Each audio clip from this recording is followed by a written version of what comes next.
Assalamualaikum warahmatullahi wabarakatuh. Waalaikumsalam warahmatullahi wabarakatuh. Alhamdulillah, alhamdulillahilladzi anzala al-Qur'an hudan lin-nasi wa bayyinatin minal huda wal furqan. Asyhadu an la ilaha illallah wahdahu la syarika lah wa asyhadu anna Muhammadan abduhu wa rasuluhu la nabiyya ba'da. Allahumma sholli ala hadzal nabiyil karim Muhammadin wa ala alihi wa ashabihi ajma'in, amma ba'du. Faqala Allah ta'ala fi kitabil mubin.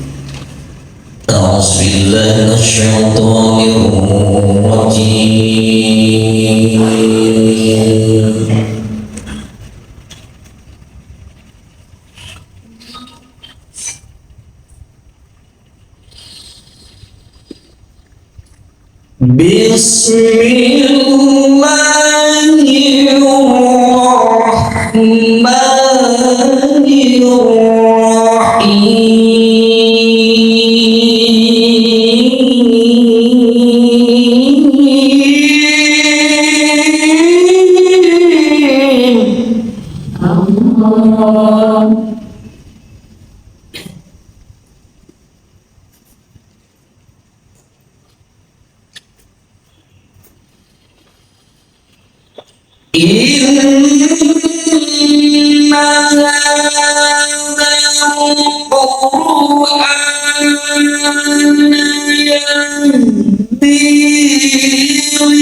Betul tadi yang disampaikan Ibu Hajar Umi, tidak semua orang pagi ini diberikan kenikmatan yang amat luar biasa.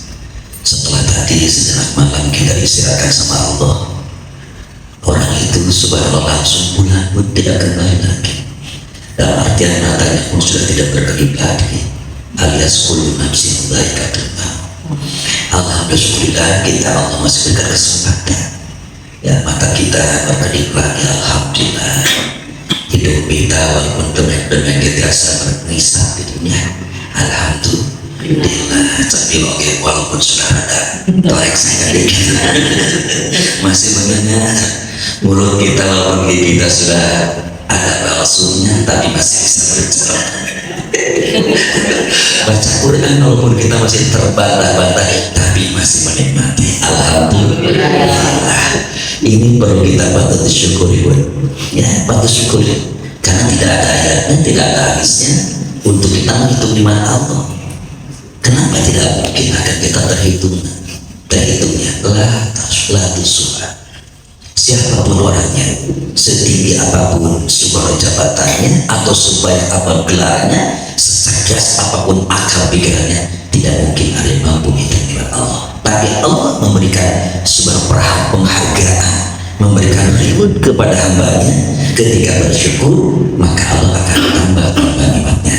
Yang sering kita ungkapkan dalam surah Al-Ibrahim, laji dan aku. Ketika kita bersyukur, maka Allah akan tambah nikmatnya. Ayah dan bunda rahimakumullah, pun sebelum kita sedikit barangkali apa sih hikmahnya diturunkan Al-Quran, kita perlu memahami dulu sebelum ke belakang bahwa asbab nuzulnya Al-Quran ini diturunkan oleh Allah melalui asisten Allah, yaitu malaikat Jibril. Kepada siapa? Kepada baginda Rasulullah Muhammad Sallallahu Alaihi Wasallam, Nabi yang terakhir pun. Dan sekaligus pun tidak langsung sekaligus 30 juz diturunkan oleh Allah kepada Rasulullah kita, tapi proses di mana memakan waktu 22 tahun, 2 bulan, 22 hari. Itu pun tidak satu tempat, tapi di 2 tempat, di Mekah dan di Madinah. Maka disebut surat Makkiyah atau surat Madaniyah. Hebatnya Al-Quran ini bunda Allah, beda dengan kitab-kitab yang lain, kitab Injil, kitab Taurat dan lainnya. Kenapa beda Ustaz? Kalau Al-Quran diturunkan Allah dan Allah yang menjaganya. Inna nahnu nazzalna dzikra wa inna lahu lahafidun. Viral kemarin pun yang di Belanda, ada orang yang ingin membakar Quran itu semua, tapi tidak tembus pun, tidak nyala di dalam subhanallah. Ya, orang kafir itu Yahudi yang tidak senang Quran, masya Allah. Itulah maka Allah berfirman, inna nahnu nazzalna dzikra wa inna lahu lahafidun. Itulah yang betul ya. Jadi kita harus yakin. Maka seorang sahabat pernah bertanya ke Siti Aisyah, ya Aisyah, aku itu sangat rindu kepada Rasul, kepada suami, kalau bahasa kita, kepada Allah. Wujud apa kita, amalan apa yang harus kita lakukan? Rasulnya Siti Aisyah menyampaikan, khuluqul Quran, wujud kecintaan kalian kepada nabiku, Rasul kita, kepada Allah, maka bacalah Al-Quran. Maka bacalah Al-Quran. Maka Rasul menyampaikan, khairun nas man ta'allama al-Quran wa amaluhu. Manusia yang paling the best, manusia yang terbaik adalah manusia yang punya keinginan untuk selalu kita belajar Al-Quran. Dan kita pun ini subhanallah, jangan menganggap sudah bisa. Walaupun surah Yasin sering dibaca, surah Fatihah sering dibaca, tapi sadar kita semua yang sempurna hanya mutlak Allah. Betul? Manusia itu sebenarnya tidak ada yang sempurna. Nah ini harus kita sadari bersama. Subhanallah. Ayah bunda rahimakumullah, maka salah satu amalan pun yang sangat dirindukan oleh surganya Allah, bukan cuma kita di bulan suci Ramadan saja, di luar bulan suci Ramadan pun janji Allah, janji Rasul apa? Al-jannatu mustaqatu ila arba'atin nafarin, yaitu surga amat rindu dengan hamba Allah salah. 4 hal amalannya, apa diantaranya? Tahil Quran, pembaca Quran pun, masya Allah. Masalah tadi bacaannya orang tiba balik daun subhanallah syahadat sakit pun dah lagi apa Waos kurang parantos nyata kan ya semakin kita sampai napas kita ngok-ngokan padahal sudah diterangkan tidak boleh tanapus enak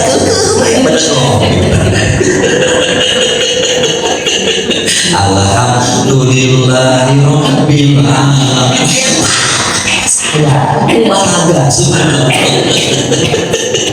Padahal itu tanapus kan, tapi mudah-mudahan Allah memaafkan ya bun ya.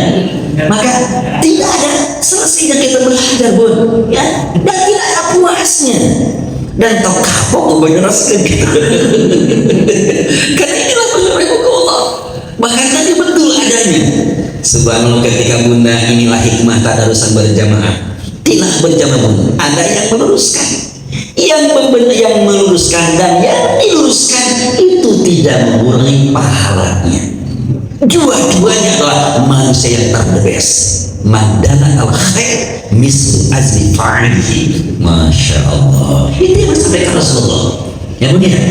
Jadi dan kita sebenarnya ambil konsep apa-apa perilaku diantaranya laknatullah masya Allah. Diantaranya setan pun, setan kan makhluk membedego. Cek orang subhanallah wa nasalimah kanal pengurusan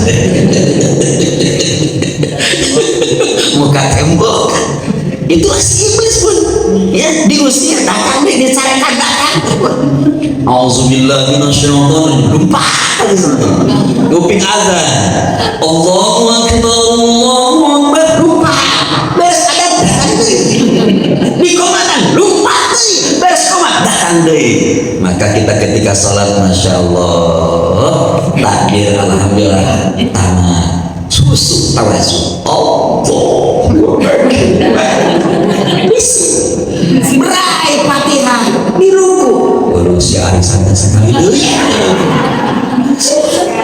tidak tunggu subhana rabbil azim wa bihamdihi akhirkan arisan padahal tidak emot nyebutnya sok itu tahu tos biasa. Nah itulah alas watak si setan tewon ya.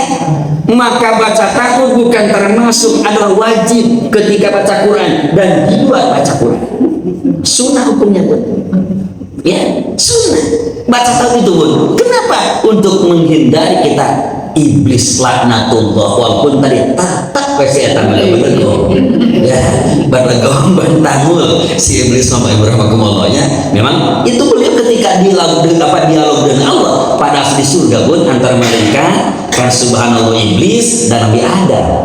Allah subhanahu wa ta'ala kan dalam surat Al-Baqarah penjelasan Nabi-Nya menyuruh untuk fasajadu malaikatu kulluha ajma'in disuruh untuk sujud ke Nabi Adam. Gara-gara si iblis matos protes pun tos demo ke Allah ya Allah kami tidak mau sujud ke Adam. Kenapa kan kau ini diciptakan oleh aku? Adam diciptakan aku betul, tapi aku kan diciptakan kamu dari nar, sombong. Dari nar sombong. Sedangkan Adam turun tidak tahu yang sudah diinjak-injak. Masa saya harus hormat ke Adam? Harusnya juga Adam ke aku. Waduh. Kata Allah tabaraka masih gitu. Akhirnya apa keinginanmu? Kata iblis alias syaitan ya Allah izinkan aku. Pertama aku sudah sadar aku itu sadar diciptakan olehmu dari neraka dari api dan aku itu ahli neraka tapi aku ingin pada apa punya teman aku neraka ya Allah. Oh begitu targetmu? Iya. Siapa targetmu? Anak cucu Adam sampai umat Rasulullah. Itulah bun kata Allah ya tabadul silakan pakai beragam Allah. Nah ini aku bertemu asbabul nuzulnya. Nah, maka ketika kita tilawah Quran diawali dengan auzubillahi minasyaitonir rajim. Mau sholat auzubillahi minasyaitonir rajim, mau makan auzubillahi minasyaitonir rajim. Turun dari rumah auzubillahi minasyaitonir rajim bismillah. Untuk apa maksudnya pun? Tadi meminta perlindungan kepada Allah Subhanahu wa taala. Ya, dan itu secara konteks hukum adalah sunnah diajarkan karena tidak termasuk ayat Quran. Nah, benar makhluk yang dimuliakan Allah Subhanahu wa taala, maka kita jangan khawatir pun. Ya jangan Allah ketika tilawah Quran di bulan suci Ramadan ini beda pahalanya dengan di bulan Syawal. Ya, kalau di bulan suci Ramadan 10 kebaikan sampai 700 kebaikan. Masya Allah, diberikan apa dibacakan pahala 10 sampai 700 kalimat. Ini yang dikatakan Syahrul Mubarak. Ya, bulan suci Ramadan itu bulan yang penuh keberkahan. Bagi siapa?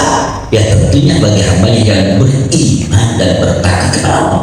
Dan itu beriman. Namun bujang-bujang dibaca Quran, subhanallah, lempeng, bahkan merasakan tersiksa diatur oleh Quran. Udah mengerti bab tiga, kudu sholat subuh.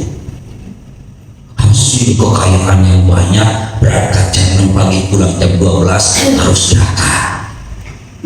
Bagi akhirat yang tidak beriman itu begitu, pun merasakan repot diatur Al-Quran, padahal Allah luar biasa. Allah merintahkan zakat bagi orang yang insaf, betul?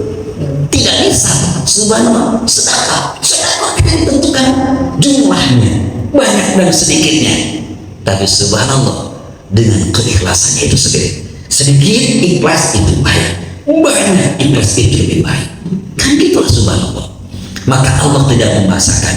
Maka ketika kalian mensolat silakan, terserah juga Allah. Maka sholat itu pun bukan buat Allah, bukan buat diri sendiri kita. Baca Quran kita bukan untuk Allah, buat diri kita sendiri. Zakat kita bukan untuk Allah, buat kita sendiri. Kenapa? Karena Allah sudah memfasilitasi kita, sudah menyediakan semuanya buat kita, dan Allah yang menciptakannya. Jadi Allah nggak rugi, pun. Kita nggak sholat, Allah nggak rugi. Kita nggak puasa, Allah nggak rugi. Kita nggak zakat, Allah nggak rugi. Kita nggak sedekah, nggak rugi. Yang rugi itu kita. Maka mudah-mudahan sering kita ungkapkan pada DKM mudah-mudahan masjid Hidayatul Ummah, bunda-bunda yang senantiasa hadir di masjid ini, mudah-mudahan ketika kita kembali kepada Allah, ini menjadi kendaraan kita, menjadi kendaraan kita menuju ke surga Allah Subhanahu wa Ta'ala. Kenapa bukan ini akan jadi saksi? Ya, semua fasilitas masjid ini akan disaksi, termasuk ini perkara ini pun, perkara yang bid'ah ini, insya Allah, karena bid'ah hasanah pun ada manfaatnya, insya Allah ini akan menjadi saksi. Umat usah pakai karaokean, dan apa itu ini masih karaokean. Nah, subhanallah, benar ya. Jadi benar-benar yang mereka masalah, bahkan Al-Quran itu basyirun wa nadhirun, akan memberikan kabar gembira kepada siapa? Kepada aman wa taqwa, kepada yang beriman pun sekali lagi memberikan kabar gembira, ya, di dunia dan kelak akhirat. Maka tadi itu saya bacakan sebagai firman Allah Subhanahu wa Ta'ala dan surat An-Nur dan surat Ali Imran dan banyak ayatnya. Di antaranya ikhwatul imanukumullah, Allah berfirman subhanallah bahwa kami menurunkan wa nazilu minal qur'ani ma huwa syifaa wa rahmatul lil mu'minin wa la yaziduz zalimina illa khasara. Allah Al-Quran ini akan kasih syifa itu obat, ya, obat bagi siapa? Bagi orang yang membutuhkannya. Maka obat yang amat luar biasa itu Al-Quran. Usah kami malam ke dokter anu, kami mah segala mampu kene, cik kita ucapan benar atau salah? Salah. Itu sudah wala tusyrika syai'an. Hati-hati, tapi Al-Quran sudah dijamin oleh Allah. Maka bunda saya membaca surat Al-Waqiah di ayat 79, la yamassuhu illa mutahharun. Ya, walaupun ini bukan mushaf yang asli, tapi kita menghormati isi kandungan Al-Quran ini, karena Al-Quran firman Allah dan sunnah dan akhlak Rasulullah Sallallahu Alaihi Wasallam. Benar-benar mudah-mudahan bunda saya kalian, termasuk kita semuanya, bukan sekadar kita di masjid kita membaca Quran, tapi alangkah mulianya rumah kita pun supaya memberikan syafaat kelak dan akhirat pun, supaya disaksi subhanallah kelak dan akhirat. Jangan lupa juga di rumah kita tilawah Al-Quran, karena dianjurkan Rasulullah nawiru buyutakum tilawah Al-Quran, terakhir rumah-rumah dan tilawah Al-Quran. Itu Rasulullah juga supaya tidak dipitnah dengan sampaikan rumah kita ila kuburan, seperti kuburan. Bertinggal rumahnya kamarnya ayat 12. Subhanallah, kalau renang ada tapi tidak kedengaran alunan Al-Quran. Tapi sebab tempat itu belum pernah kita ditegakkan sholat. Masya Allah, bukankah itu akan memberikan subhanallah, laknat kepada kita, akan mempersaksikan Allah ya. Jadi mudah-mudahan betul, alhamdulillah kita tilawah Quran berjamaah di masjid kita selesai. Alangkah mulianya lanjutkan di rumah walaupun satu ayat, dan tidak ditentukan jumlah ayatnya, tidak ditentukan jumlah suratnya. Ini luar biasa pun ya. Dan ini sudah banyak bukti seorang yang senantiasa mantola umruhu wa hasuna amaluhu, yang dipanjangkan umurnya. Di antaranya pun yang ciri orang yang dipanjangkan umurnya itu karena dia subhanallah umurnya dipergunakan dengan memperbanyak amal soleh. Di antaranya adalah habbu tilawatil Quran, mencintai tilawah Al-Quran. Mudah-mudahan kita termasuk di dalamnya, amin ya rabbal alamin. Nah, itu adalah singkat saja, kultum saja menguatkan, karena mudah setiap itu dikaji kita tentang masalah Al-Quran ini. Mudah-mudahan Al-Quran ini menjadi salah satu kita syifa, menjadi penggembira, menjadi pendamping di dunia dan tentunya kelak di surga Allah Subhanahu wa ta'ala. Amin amin ya rabbal alamin. Subhanallahumma wa bihamdika asyhadu an la ilaha illa anta astaghfiruka wa atubu ilaik. Itulah yang bisa saya sampaikan. Mudah-mudahan senantiasa mendapatkan rahmat Allah. Sekian, wassalamualaikum warahmatullahi wabarakatuh. Waalaikumsalam warahmatullahi wabarakatuh.